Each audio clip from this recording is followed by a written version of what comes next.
Waalaikumsalam warahmatullahi wabarakatuh.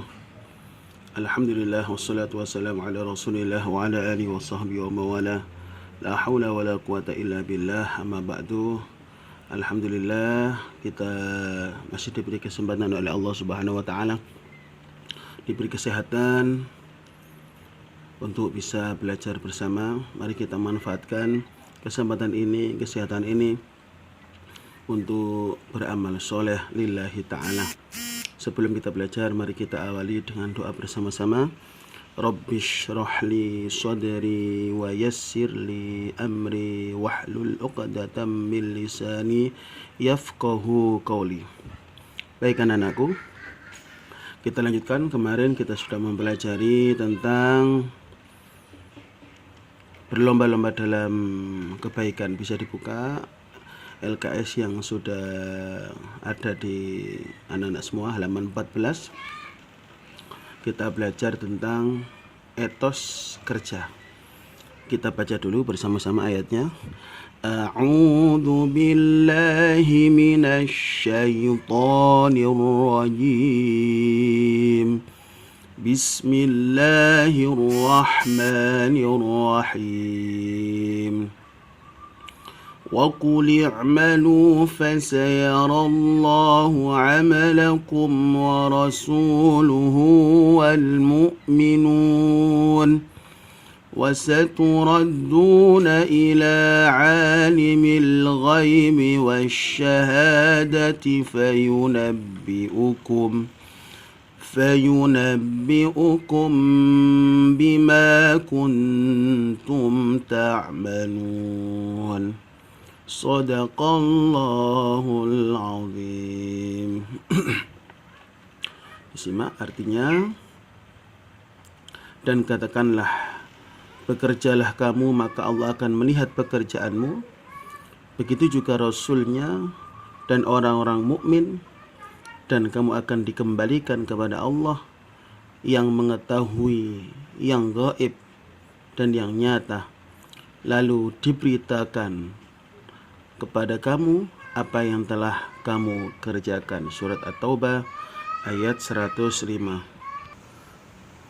Baik, bisa dibuka di halaman 16.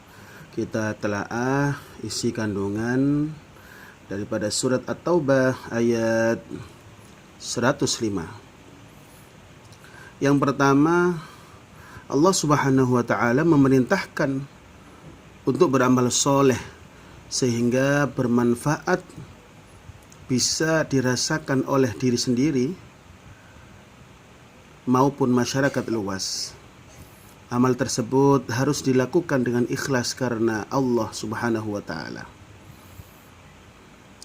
Setiap amal yang kita lakukan semuanya dilihat oleh Allah Subhanahu wa taala. Rasulullah Muhammad SAW, dan juga dilihat oleh para mukmin kelak di akhirat. Lalu akan dibalas sesuai amal tersebut. Jika amalnya baik maka mendapatkan pahala, tapi sebaliknya jika amal tersebut buruk maka akan mendapatkan dosa dan siksa. Karenanya seorang muslim haruslah memperbanyak amal soleh ketika hidup di dunia. Janganlah merasa amal yang sudah kita lakukan itu cukup banyak untuk bekal hidup di akhirat. Karena amal kita ini besok untuk bekal kita hidup di akhirat. Jadi jangan merasa amal yang sudah kita lakukan itu banyak. Sifat ini akan menghambat munculnya keinginan untuk beramal soleh lagi. Kalau kalian sudah merasa cukup, maka kalian akan bermalas-malasan. Selalu tumbuhkan inisiatif untuk melakukan amal soleh yang lain, sehingga orang lain itu nanti akan tergerak untuk melakukan amal soleh seperti yang kamu lakukan.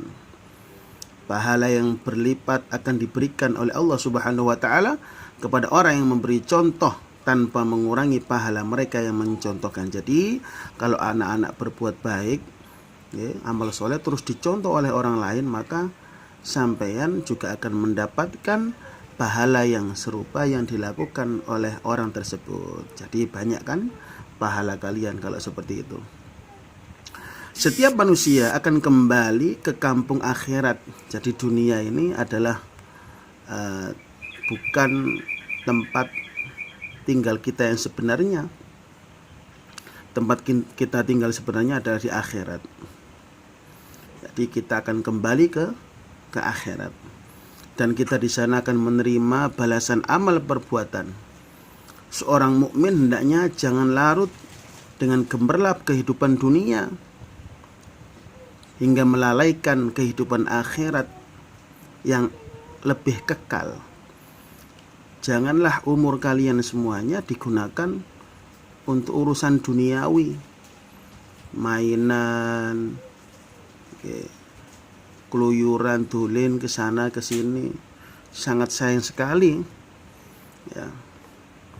Gunakanlah, manfaatkan umur kalian sebaik-baiknya untuk meraih pahala sebanyak-banyaknya. Kelak akan kita bawa pulang ke kampung halaman kita yang sebenarnya, yaitu di surga. Allahumma amin. Anak-anakku, Islam sangat menganjurkan umatnya untuk bekerja keras atau memiliki etos kerja yang amat tinggi, yaitu harus semangat. Dalam sebuah hadis Rasulullah menjelaskan, la ayyakhudha ahadukum ahbulahu thumma ya'til jabala fayati bi khuzmatin min hatabin ala dharhi fayabi'aha fayakuffallahu biha wajhahu khairun lahu min ayyas'alan nasa a'tauhu aw mana'uhu. Dalam sebuah hadis dijelaskan, sungguh sekiranya salah seorang di antara kamu sekalian mengambil beberapa tali, kemudian pergi ke gunung dan kembali dengan memikul seikat kayu bakar dan menjualnya, di mana dengan hasil itu Allah akan mencukupkan kebutuhan hidupnya, maka itu lebih baik baginya daripada ia meminta-minta kepada sesama manusia, baik ketika minta mereka itu mendapatkan ataupun ketika minta itu mereka tidak mendapatkan apa yang mereka minta. Jadi bekerja itu amatlah mulia, sangat luar biasa di mata Allah Subhanahu wa taala. Sebaliknya kalau memang bekerja itu mulia, nah, kalau kalian bermalas-malasan, itu sebaliknya tidak, di mata Allah sangat hina sekali.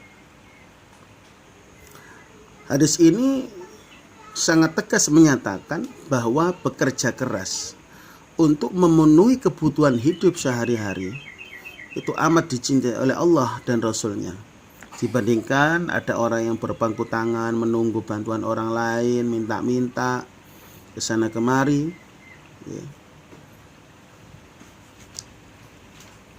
Itu tidak bagus. Dalam sebuah ayat disebutkan, فَإِذَا قُضِيَتِ الصَّلَاةُ فَانْتَشِرُوا فِي الْأَرْضِ وَابْتَغُوا مِنْ فَضْلِ اللَّهِ وَاذْكُرُوا اللَّهَ كَثِيرًا لَعَلَّكُمْ تُفْلِحُونَ. Apabila sholat telah dilaksanakan, sudah selesai sholat, maka bertebarlah kamu di bumi ini, carilah karunia Allah, dan ingatlah Allah banyak-banyak agar kamu beruntung. Apabila manusia mau bekerja keras, maka akan dapat memenuhi kebutuhan pokoknya, terutama sandang, pangan, tempat tinggal, dan lain-lain. Islam sangat menghargai seseorang yang bekerja keras untuk memperoleh penghidupan yang layak dan mengkonsumsi makanan dari hasil usaha sendiri. Dalam sebuah hadis disebutkan, ma'akala ahadun ta'aman qattun khairun min ayyakula min amali yadihi. Tidak ada seorang makan makanan yang lebih baik daripada makan dari hasil usaha sendiri. Jadi jangan berpaku tangan, meminta-minta. Nah, itu tidak bagus. Wa inna nabiyallahi Dawud alaihi salam, sesungguhnya ketahuilah anak-anakku, Nabi Daud alaihi salam, ini nabi yang luar biasa juga, ya. Nabiullah, beliau ini makan yakulu min amaliyatihi, makan dari hasil usaha kerja sendiri. Pak Sani pernah baca, kalau tidak salah riwayatnya Nabi Daud ini bekerja sebagai membuat kayak anyaman bambu seperti itu, terus dijual di pasar-pasar. Dari situ beliau mendapatkan rezeki dari Allah untuk kehidupan sehari-hari. Tujuan bekerja dalam Islam. Jadi bekerja itu mesti ada tujuannya. Apa? Dalam Islam tujuannya yaitu meraih ridha Allah. Semua kita lakukan untuk tetap diniati mencari ridhonya Allah. Yang kedua, menolak kemungkaran. Kemungkaran dapat terjadi pada seseorang yang menganggur sebab ada bisikan hawa nafsu dan syahwat yang dapat menjerumuskan ke dalam kemungkaran. Seseorang yang mengisi waktunya untuk bekerja berarti telah berhasil menghalau sifat malas dan menghindari dampak negatif pengangguran. Kemudian tujuan yang ketiga adalah untuk kepentingan amal sosial. Islam mengajarkan umatnya untuk beramal sosial atau bersedekah sesuai kemampuan yang ia miliki. Bagi seorang muslim yang bekerja, tenaga dan hasil pekerjaannya dapat digunakan untuk sedekah, bisa untuk zakat, bisa untuk berangkat haji dan lain-lain. Kalau kalian tidak memiliki harta, maka itu sungguh sulit sekali bisa dilakukan. Yang keempat, tujuannya adalah memberikan nafkah keluarga. Seorang suami kelak di antara kalian juga menjadi suami, sebagai kepala keluarga berkewajiban memberikan nafkah lahir dan batin untuk memberikan kehidupan yang layak kepada anak dan istrinya. Maka seorang suami harus rajin bekerja keras, jangan sampai malas-malas. Baik, sampai ini materi kita. Semoga kalian semua mendapatkan ilmu yang manfaat dan berkah. Semoga kalian semua diberi kekuatan oleh Allah Subhanahu wa taala untuk bisa menjadi pribadi anak yang semangat, yang rajin, yang giat, agar kelak dalam kehidupan kita, dalam kehidupan penjenengan semua, kalian menjadi orang-orang yang mulia baik di dunia maupun mulia di akhirat. Semoga menjadi ilmu yang manfaat. Al-Fatihah. Bismillahirrahmanirrahim.